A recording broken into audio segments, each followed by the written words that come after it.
आप बात दोस्तों नमस्कार, ये हैं दीप सुरेंद्र कुमार रजक। ये हैं यहाँ के गाइड। हम इनसे समझेंगे कि नालंदा विश्वविद्यालय के बारे में, कि यहाँ की जो कमरे बने हुए हैं, यहाँ के जो स्थान हैं, अलग अलग चीज़ें दिख रही हैं, उसके बारे में क्या क्या चीज़ें हैं ये अपने हिसाब से बताएंगे, क्योंकि अनुभव सारी जानकारी नहीं है इसके बारे में। ये नालंदा विश्वविद्यालय जो देख रहे हैं ये 1600 साल पुराना है। तो नालंदा विश्वविद्यालय का निर्माण सबसे पहले बनाया था कुमारगुप्त का नाम सुना है ना। 413 में कुमारगुप्त का पिता का नाम था चंद्रगुप्त द्वितीय। चंद्रगुप्त द्वितीय के पिता का नाम था समुद्रगुप्त, और समुद्रगुप्त का पिता का नाम था चंद्र प्रथम। उसका पत्नी का नाम था लिच्छवी राजकुमारी देवी। समुद्रगुप्त का पत्नी का नाम दत्ता देवी। समुद्रगुप्त का 2 पुत्र था, रामगुप्त का चंद्रगुप्त। रामगुप्त का पत्नी का नाम था ध्रुव देवी। अपने बड़े भाई को हत्या कर दिया था गद्दी पर बैठने के लिए, है ना। फिर उसके बाद अपने भाभी से शादी कर लिया था फरन करके, है ना, चंद्रगुप्त ने। तो पहला राजा कुमारगुप्त ने बनाया, दूसरा बनाया हर्षवर्धन ने 7वीं शताब्दी में, तीसरा बनाया देवपाल ने 9वीं शताब्दी। 3 फ्लोर था, फर्स्ट फ्लोर नीचे दबा हुआ, हम लोग सेकेंड फ्लोर पर चल रहे, थर्ड फ्लोर वाला टूट गया। अच्छा, इसके नीचे अभी है, अभी बेसमेंट है इसके नीचे। ये सारा छात्रावास था, एक रूम में के विद्यार्थी रहते थे। कमरा ऐसा था कि नेचुरल एयर कंडीशन था, गर्म के दिन में गर्म नहीं लगता था, ठंडा के दिन में ठंडा महसूस होता था, है ना। 5 से 6 फीट का दीवार देख रहे हैं, इसके वजह से एयर कंडीशन था। ये लकड़ी लगाने के लिए चिटकिली का प्रयोग किया जाता था, लॉक सिस्टम। ये बुक वगैरह रखने के लिए था। ये देखिए, आइए, ये देखिए मसाल जलाने के लिए होता था जी। जब नालंदा यूनिवर्सिटी चल रही थी तो इसका एरिया 10 किलोमीटर लंबा था, अब 5 किलोमीटर चौड़ा। उस समय 108 हॉस्टल था, 108 सब्जेक्ट का पढ़ाई होता था, 108। यहाँ 3 बड़ा लाइब्रेरी था। लाइब्रेरी का नाम था रत्ना सागर 9 तल्ला का, रत्न जी का रत्न देवी 6 तल्ला का था। इसमें बख्तियार खिलजी ने लाइब्रेरी को जलाया तो 6 महीना तक लाइब्रेरी जलता रहा। बख्तियार खिलजी का नाम सुने है ना। बख्तियार खिलजी था जो कुतुबुद्दीन ऐबक का सहायक सेनापति था, और कुतुबुद्दीन ऐबक था जो मोहब्बत गोरी का था। लाइब्रेरी जलने के बाद यूनिवर्सिटी बंद हो गया। इसके ऊपर पेड़ पौधा उगते चले गए, धीरे धीरे मिट्टी का लेयर बांधते चला गया। ये 700 बरस तक ढका रहा, अब 800 साल तक पढ़ाई चला। पहले 800 साल तक कंटिन्यू पढ़ाई चला, 700 बरस तक मिट्टी से जमा रह गया। इसके ऊपर स्थानीय लोग खेती करते थे। तो कैसे खुदाई हुआ भाई, है ना। तो आप लोग हेनसक नाम जानते हैं, हेनसंग, है ना। अभी 21वीं सदी चला, 21वीं सदी तीसरा दशक में लोग 10 साल का 1 दशक बोलता है ना। तो 1 शताब्दी बराबर 10 दशक हो गया, 10 साल का 1 दशक, टोटल हो गया 1600 साल पुराना। तो नालंदा खोज कैसे हुआ, आप लोग हेनसंग नाम जानते हैं, हेनसंग 4 भाई था। भाई में छोटा था, 602 ईस्वी में उसका जन्म हुआ। 13 वर्ष की उम्र में दीक्षा लिया, 20 वर्ष में बहुत भिक्षु बना, और 629 ईस्वी में घर छोड़ा। तो पहले पहुंचा पेशावर पड़ता है पाकिस्तान में, जो कुशाण कालीन महाविहार को देखा। उसके बाद कश्मीर में पढ़ा 2 साल, उसके बाद थानेश्वर हरियाणा में पढ़ता है। उसके बाद मथुरा होते हुए कनौज आ गया, फिर वैशाली पाटलिपुत्र गया। जब नालंदा पहुंचा तो उस समय यहाँ का राजा था हर्षवर्धन, यहाँ का कुलपति था शिलभद्र। तो हेनसंग यहाँ पढ़ा भी और पढ़ाने के कार्य किया। यहाँ के बारे में पूरा लिख के ले गया था। वही डायरी मिला था चाइना में, उस डायरी का नाम था सियोकी। इस डायरी के अनुसार इसका लॉर्ड कनिंघम ने खुदाई करवाया अंग्रेज में। इसका खुदाई चला 1915 से लेकर 1937 तक, यानी 22 साल तक कंटिन्यू खुदाई हुआ। इस नालंदा विश्वविद्यालय का मेन गेट लाइब्रेरी तक, वो जो गेट से एंट्री किया वो नया गेट बनाया गया। कहाँ पर लाइब्रेरी था वो भी मिला। यहाँ 10,000 बौद्ध भिक्षु पढ़ते थे, 1500 टीचर था। पूरे एशिया महादेश में 3 विश्वविद्यालय था, पहला तक्षशिला, दूसरा नालंदा, तीसरा था विक्रमशिला। उस समय बिहार, उड़ीसा, बंगाल 3 स्टेट में आता था। नालंदा का अर्थ होता है कमल का फूल, यानी लोटस फ्लावर। नालंदा 2 शब्दों का मिल से बना है, नालम जोड़ दा। नालम इस होता है कमल का फूल, जो ज्ञान का प्रतीक माना जाता है। अदा मतलब देने वाला, यानी ज्ञान देने वाले को उस जगह को नालंदा कहा जाता था। उस समय नालंदा था जो ज्ञान में डुबल था। नालंदा विश्वविद्यालय में बताया जाता है 4 गेट था, पूर्व, पश्चिम, उत्तर, दक्षिण। 4 गेट पर 4 द्वारपाल रहता था। द्वारपाल सुनते हैं, गेटमैन।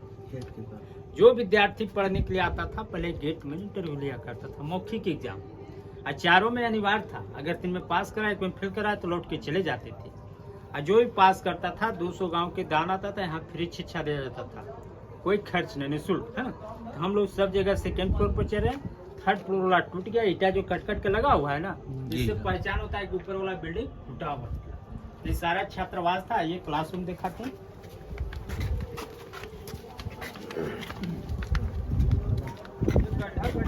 देख रहे हैं यह स्टोन पिलर था, इसके ऊपर छत रहा करता था। ये चूल्हा हो गया खाना बनाने के लिए, ये चूल्हा हो गया।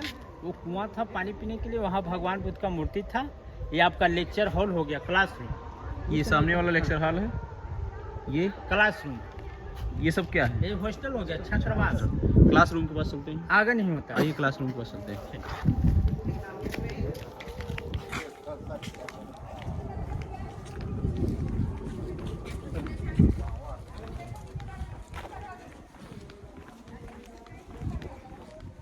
यहाँ क्लास चलता था। उस समय का सबसे बड़ा आचार्य था नागार्जुन, शिलभद्र, दावत ठकवा, चंद्रकृति, रोचना। उस समय पेपर था सब्जेक्ट खगोल विज्ञान, तत्व विज्ञान, चिकित्सा विज्ञान, दर्शन शास्त्र, जिसको ग्रामर पढ़ना है। हर हॉस्टल में एक सब्जेक्ट का पढ़ा होता था। वो कुआं था पानी पीने के लिए, वहाँ भगवान बुद्ध का मूर्ति था, संग्रहालय में चला गया। ये चूल्हा हो गया है ना, ये पिलर था। अब चलिए बाहर वाला दिखाते हैं।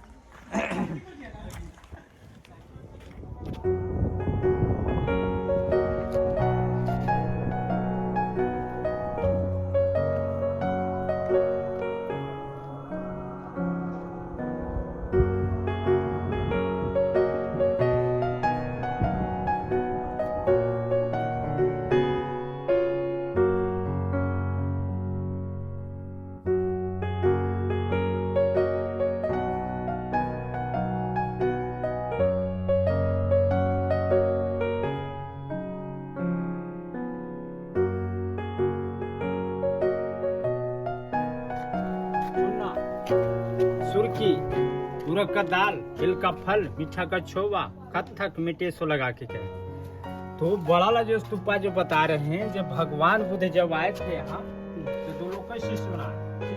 उनका प्रिय स्टूडेंट, एक का नाम था सारिपुत्र, एक का नाम था महामुगलायन। तो महामुगलायन जो बौद्ध धर्म प्रचार करने के लिए गया था, तो उनका मृत्यु हो गया। साक्षी, अभी 200 रुपये वाला नोट निकाला है मोदी जी ने, उस नोट पर देखिएगा साक्षी का स्तूप। साक्षी पड़ता है मध्य प्रदेश भोपाल में। अब बड़ा वाला जो शारिपुत्रा का समाधि है, शारिपुत्रा का माँ का नाम था रूपसाई। जो शारिपुत्रा धर्म प्रचार करके बौद्ध प्रचार करके वापस लौट रहे थे, अपने माँ से मिलने गया, मिलने के क्रम मृत्यु हो गया था। माँ से पहले मर गए थे शारिपुत्रा। तो शारिपुत्रा का समाधि बड़ा वाला, ये स्तूपा राजा अशोक सम्राट ने बनाया। ये जो बड़ा वाला है, किसकी समाधि है? सम्राट था जो बिंदुसार का। ये बड़ा वाला किसकी समाधि है? शारिपुत्रा का, भगवान बुद्ध का शिष्य का। राजा अशोक सम्राट ने बनाया था। राजा अशोक सम्राट था जो बिंदुसार का पुत्र था। अशोक सम्राट पूरे भारत में 84 स्तूप बने।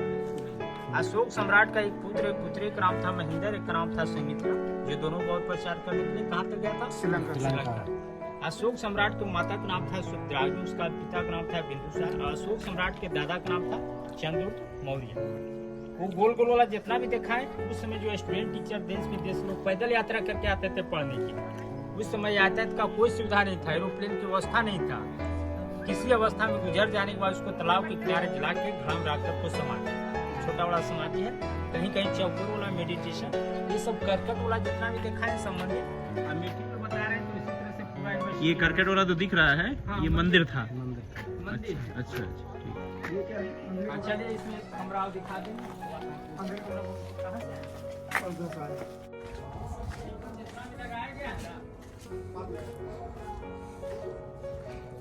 ये सब स्लीपर जितना भी लगाया गया है बाद में लगाया, क्योंकि उसमें सीमेंट का आविष्कार नहीं हुआ था, इसके जगह पर काट का था। इसमें 3 डायनेस्टी का काट करके दिखाया गया। फर्स्ट नीचे बता रहे थे, ये सेकेंड, हर कमरे के ऊपर दरवाजा है ना, दरवाजा से ऊंचा हो गया 3rd फ्लोर। इसका ऊंचाई 45 था, 15 फीट पर छत रहा करता था। छत सारा टूट गया। हम लोग प्राचीन विश्वविद्यालय जो देख रहे हैं, उसका अवशेष देख रहे हैं, भग्नावशेष। पढ़ाई एक अंधेरी कमरा दिखा।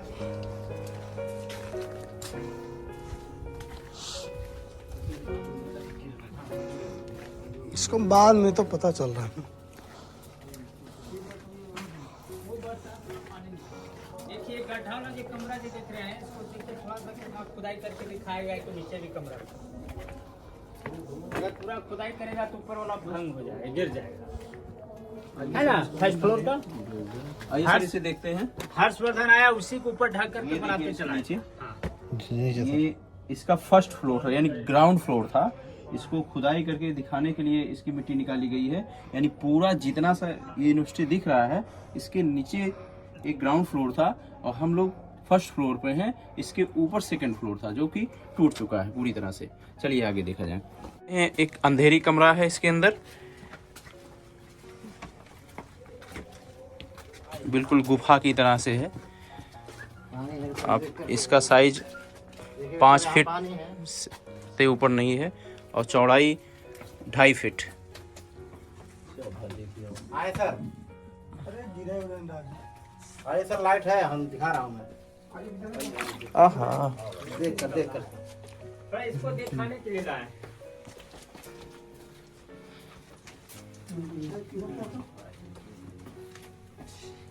ये अंधेरी। अंधेरी कोठरी समझ लीजिए, ये अंधेरी कोठरी है। आइए सर, ये अंधेरिया कुंधरिया घर बोलता है इसको। जैसे ये अंधेरा लग रहा है ना, जैसा ये भी लगता था। ये किस लिए बना? ये ऊपर से टूट जाने की वजह से उजाला यहाँ दिख रहा है, नहीं तो ये भी इसको कटाई कर बिल्कुल दिया अंधेरे गया। में डूबा हुआ कमरा है। कटाई, जैसा अंधेरा कमरा लग रहा है, जैसा ऐसा भी लगता था। इसके अंदर बिल्कुल अंधेरा है। टॉर्च चलाइए आगे सर, टॉर्च चलाइए, चलिए आगे देखिए क्या है। हाँ? क्यों ऐसा बनाया सर? यहाँ बताया था कि यहाँ शांति के लिए बैठते थे। कोई आदमी को नहीं लगता है कि हमको शांति चाहिए, इस तरह से शांति